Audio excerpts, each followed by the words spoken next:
Et une actualité internationale dense ce matin, dominée par la fin du plus long shutdown de l'histoire américaine. Après 6 semaines de paralysie, Donald Trump sort vainqueur d'un bras de fer budgétaire qui a secoué l'économie des États-Unis. Direction ensuite Tokyo, où la première ministre Sanae Takaichi dévoile un plan de relance massif pour repositionner le Japon sur les technologies stratégiques et la défense, tout en cherchant à soutenir la croissance et les salaires. On parlera aussi d'énergie, puisque l'Agence internationale de l'énergie revoit sa copie et admet désormais que la demande mondiale de pétrole et de gaz pourrait continuer à croître jusqu'en 2050, un tournant qui change la donne pour la transition énergétique. Enfin, retour à Paris, où les tensions politiques autour du budget 2026 refont surface à l'Assemblée nationale. Entre bras de fer parlementaires et contraintes européennes, le gouvernement joue une nouvelle fois contre la montre. Shutdown, relance, énergie, finances publiques, tout de suite le tour d'horizon complet de l'économie mondiale. Après 43 jours d'une paralysie inédite, le plus long shutdown de l'histoire américaine touche à sa fin. Le Congrès a adopté hier, mercredi 12 novembre, une loi provisoire permettant de rouvrir les administrations fédérales. Le texte, signé dans la foulée par Donald Trump, prolonge le financement de l'État jusqu'à fin janvier, marquant un répit après 6 semaines de blocage politique et économique. Nous ne céderons jamais au chantage, a lancé le président américain en promulguant la loi, saluant une très grande victoire face aux démocrates. La Chambre des représentants a, je vous le rappelle, approuvé le texte par 222 voix contre 209, tandis que 6 démocrates ont rallié la majorité républicaine. 2 élus du parti présidentiel ont, eux, en revanche, exprimé leur désaccord. Le président de la Chambre, Mike Johnson, a parlé de la fin d'un long cauchemar national. Ce compromis budgétaire obtenu grâce au ralliement in extremis de 8 sénateurs démocrates permet la réintégration immédiate des fonctionnaires mis à pied, le maintien du programme d'aide alimentaire SNAP jusqu'en septembre 2026. En revanche, le sort des subventions de l'Obamacare reste incertain, une concession majeure arrachée par les républicains. Donald Trump a réaffirmé son hostilité à l'assurance santé publique qu'il juge, je le cite, inefficace et coûteuse. Il souhaite rediriger ces fonds vers les ménages pour leur permettre de choisir eux-mêmes leur couverture. Cette position continue de diviser, y compris au sein du Sénat, où plusieurs démocrates ont dénoncé une capitulation après les succès électoraux récents de leur parti. La fin du shutdown soulage une économie fragilisée. Plus d'1 million de fonctionnaires n'étaient plus rémunérés. Certaines aides sociales étaient suspendues et les perturbations du trafic aérien s'étaient multipliées. Mais cette trêve budgétaire reste précaire puisque sans nouvel accord avant fin janvier, les États-Unis pourraient replonger dans une nouvelle impasse politique. La première ministre japonaise Sanae Takaichi a dévoilé les grandes lignes de son premier plan de relance qu'elle veut utiliser comme levier pour transformer la structure économique de son pays. Ce plan, conçu en concertation avec un groupe d'experts, vise à enclencher un nouveau cycle de croissance fondé sur des investissements de gestion de crise et de croissance. 17 secteurs stratégiques ont été identifiés, notamment les semi-conducteurs, l'intelligence artificielle, la construction navale, la défense et les minéraux critiques. Takaichi mise sur une politique budgétaire expansionniste mais responsable, tout en appelant la Banque du Japon à la prudence dans son resserrement monétaire. Elle estime que le pays n'a parcouru que la moitié du chemin vers une inflation stable accompagnée d'une hausse des salaires. Le gouvernement souhaite créer ainsi un cercle vertueux, stimuler la production, accroître les revenus, renforcer la confiance des ménages et in fine augmenter les recettes fiscales sans relever les impôts.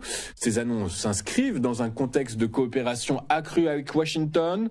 Le mois dernier, Takaichi et Donald Trump ont signé plusieurs accords sur les terres rares et la construction navale. Le Japon s'est aussi engagé à porter les dépenses militaires à 2% de son PIB, ce dès mars prochain, une décision inédite dans l'histoire militaire du Japon. Le plan de relance inclura par ailleurs des mesures pour soutenir les jeunes entreprises, renforcer les chaînes d'approvisionnement et favoriser les hausses de salaire. Le ministre de la stratégie de croissance, Minoru Kiyoshi, a insisté sur la nécessité d'augmenter les rémunérations plus vite que les prix. Parallèlement, le gouvernement nippon prépare des subventions ciblées pour alléger les factures d'électricité et réduire les taxes sur l'essence. L'ampleur budgétaire du plan, estimée à plusieurs centaines de milliards de dollars, reste cependant a précisé, elle constituera un test crucial pour la crédibilité économique de Takaichi, relancer la croissance sans exacerber une dette publique déjà record. L'Agence internationale de l'énergie a surpris hier en annonçant que la demande mondiale de pétrole et de gaz pourrait continuer à croître jusqu'en 2050, une inflexion majeure par rapport à ses précédentes prévisions d'une transition rapide vers les énergies propres. Dans son rapport annuel, l'AIE estime en effet que dans le cadre des politiques actuelles, la consommation mondiale de pétrole atteindra 113 millions de barils par jour à mi-siècle, soit une hausse de 13% par rapport à 2024. Cette révision marque un tournant pour l'agence, longtemps critiquée par Washington pour sa vision jugée trop climato-centrée. Sous la présidence Biden, l'AIE prévoyait, je vous le rappelle, un pic de la demande dès cette décennie et appelait à stopper les nouveaux investissements fossiles. Mais le retour de Donald Trump à la Maison-Blanche change la donne. Son administration pousse à relancer la production américaine de pétrole et de gaz. Le secrétaire à l'énergie, Chris Wright, a d'ailleurs qualifié les anciennes projections, je le cite, de dénuées de sens. L'agence reconnaît par ailleurs que l'objectif de limiter le réchauffement à 1,5 degré Celsius paraît désormais hors de portée, même dans ses scénarios les plus ambitieux. Côté gaz naturel liquéfié, la dynamique est spectaculaire. Les capacités mondiales d'exportation devraient bondir de 50% d'ici 2030 sous l'effet d'une demande tirée notamment par la croissance des centres de données et de l'intelligence artificielle. En toile de fond, un constat s'impose. Malgré les promesses climatiques de 2015, le monde continue de miser sur les hydrocarbures, reflet d'un réalisme énergétique que l'AIE assume désormais pleinement. Nouvel épisode tendu dans la bataille budgétaire à l'Assemblée nationale. Après la fin des débats sur le budget de la sécurité sociale et sans vote, le gouvernement va enclencher dès ce jeudi matin la reprise du projet de loi de finances 2026, laissé en suspens depuis 9 jours. Le texte sur la Sécu, désormais transmis au Sénat sans validation formelle, prévoyait notamment la suspension de la réforme des retraites de 2023 jusqu'en janvier 2028, mesure arrachée aux socialistes pour éviter une motion de censure. Une décision saluée par la CFDT comme un premier coup d'arrêt à la réforme, mais jugée irresponsable par les Républicains qui dénoncent une capitulation face à la gauche. Dans l'hémicycle, le climat reste explosif. La France insoumise parle d'un 49-3 déguisé, estimant que le gouvernement a sciemment laissé filer le temps pour éviter un vote à risque. Le ministre des Relations avec le Parlement, Laurent Paniffou, s'est défendu en invoquant les contraintes constitutionnelles du délai de 20 jours prévu par l'article 47.1. Place désormais au budget de l'État dont les débats s'annoncent tout aussi électriques. Plus de 2100 amendements doivent encore être examinés et la suppression de la niche fiscale des retraités figure parmi les mesures les plus controversées. Autre sujet explosif, la taxe sur les petits colis dans un contexte de polémique autour de Chine et la hausse des droits de timbre pour les titres de séjour, une hausse vivement critiquée à gauche. La ministre des Comptes publics, Amélie de Montchalin, défend, elle, un budget responsable, maintenant un déficit à 4,7% du PIB, ce malgré les concessions faites. Mais la majorité redoute déjà un nouveau blocage institutionnel avant la date butoir du 23 novembre, lorsque le texte devra impérativement être transmis au Sénat. Le 13 novembre 2015 restera à jamais gravé dans nos mémoires comme une nuit de douleur et de courage. Cette nuit-là, des innocents ont perdu la vie simplement parce qu'ils vivaient, riaient, partageaient un moment de liberté. Derrière chaque nom, il y avait un visage, une histoire, un avenir brisé. Nous pensons à eux, à leurs proches, à tous ceux qui portent encore les blessures visibles ou invisibles de ces attentats. Face à la haine, notre réponse sera toujours la vie, la solidarité, la culture et la liberté. Ce matin encore, Paris se souvient et dans le silence, nos cœurs battent à l'unisson pour que jamais l'oubli ne recouvre la mémoire de ces vies perdues. Avant de faire un point sur les principales performances des actifs mondiaux, regardons ce à quoi les investisseurs vont être attentifs aujourd'hui. Et la fin du shutdown devrait rimer avec de nouveau des nouvelles publications étatiques, notamment concernant l'emploi. Ce matin, c'est surtout avant tout le PIB en Grande-Bretagne qui était scruté de très près par les investisseurs.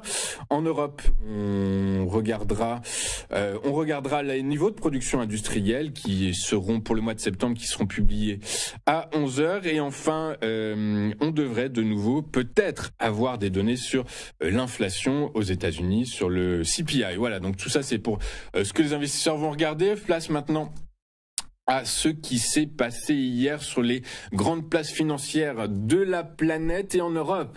Les principales places financières ont clôturé en hausse soutenue par un regain d'appétit pour le risque et une volatilité en repli sur fond d'espoir de sortie du shutdown américain. À Paris, le CAC 40 a gagné 1,04% à 8241 points après un record en séance à 8280 points. Le DAX a progressé de 1,22%, tandis que le FTSE avançait légèrement de 0,12%. L'Eurostoxx 50 a bondi de 1,06%, atteignant un sommet inédit à 5804 points. Aux États-Unis, Wall Street a salué hier l'espoir d'une fin de blocage gouvernemental.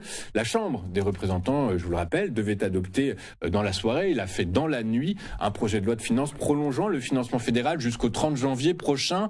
Donald Trump a signé ce décret après une cérémonie très fastueuse et très mesurée à l'image du président américain. Le Dow Jones donc a gagné hier 0,7%, franchissant pour la première fois le seuil symbolique des 48 000 points. En revanche, le Nasdaq a reculé de 0,3%, pénalisé par les baisses de Palantir, Oracle, Meta et Tesla, tandis que le S&P 500 n'a progressé que de 0,1%. Enfin, les contrats à terme sur le pétrole brut ont reculé hier après la publication du rapport mensuel de l'OPEP qui a ravivé les craintes d'un excédent mondial. L'organisation a maintenu ses prévisions de demande pour 2025 et 2026, mais a révisé ses estimations d'offres. Le marché, attendu en déficit de 400 000 barils par jour, afficherait désormais un excédent de 500 000 barils par jour. Cette correction surprise a fait basculer le sentiment des investisseurs, d'autant que l'OPEP+ a déjà accru sa production depuis avril. Selon plusieurs analystes, le marché se dirige vers une situation de contango, signe d'un affaiblissement de la demande immédiate.